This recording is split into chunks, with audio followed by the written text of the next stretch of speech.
Amanda is, without a doubt, one of the most compelling people I've ever met.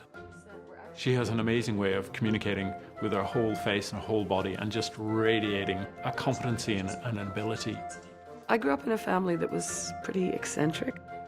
When I was 2 years old, my father and my mother threw over everything to do with our normal life and headed off to South America. It was a fairly bold adventure.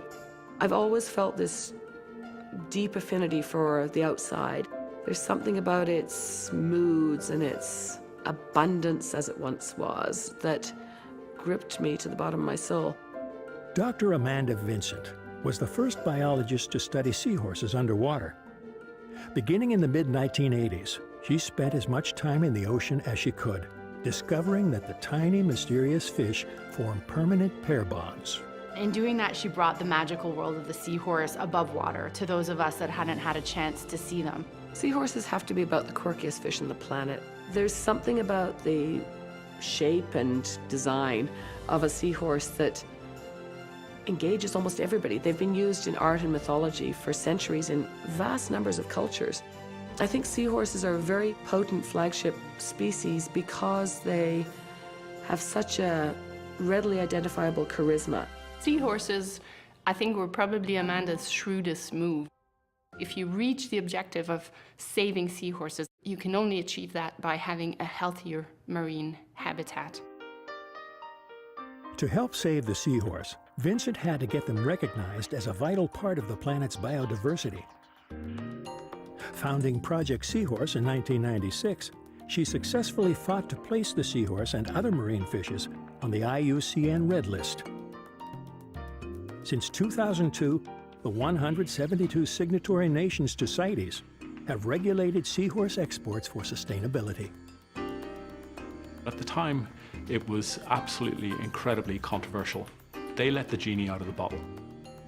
It transformed our view of fish from being food to being biodiversity. Still, Vincent needed a better understanding of what threatened the seahorse. She discovered one of the biggest threats by accident. I was traveling through Berlin and there was a scrolling electronic billboard that said, "Seahorses are the most valuable export from the Philippines to help men with weak tails." And I thought, okay, this is interesting. In traditional Chinese health paradigm, we don't really have medicine.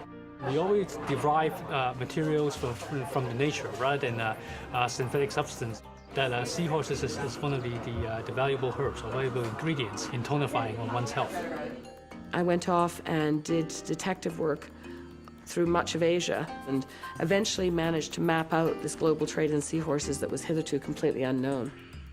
Instead of fighting to ban the use of seahorses for medicinal purposes, Vincent chose to work with Asian communities to teach sustainable practices.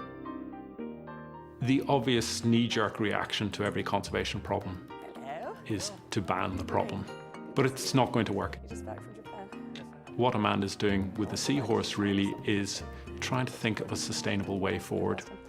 So how's the seahorses? Great. Yeah. As You've got lots of types at the moment. As long as you're comfortable with it, I'm comfortable with it. That's all right. Can we have a look at what you've got at the moment? Sure. So It's imperative, to work with Amanda. It's a synergistic effect that we mutually survive. So yes, there's commerce involved, and I think conservation comes before commerce so that we can preserve the overall ecology. most animals have started reproducing by the time they're 10 centimeters. So therefore they will have contributed something to the next generation before they're actually caught.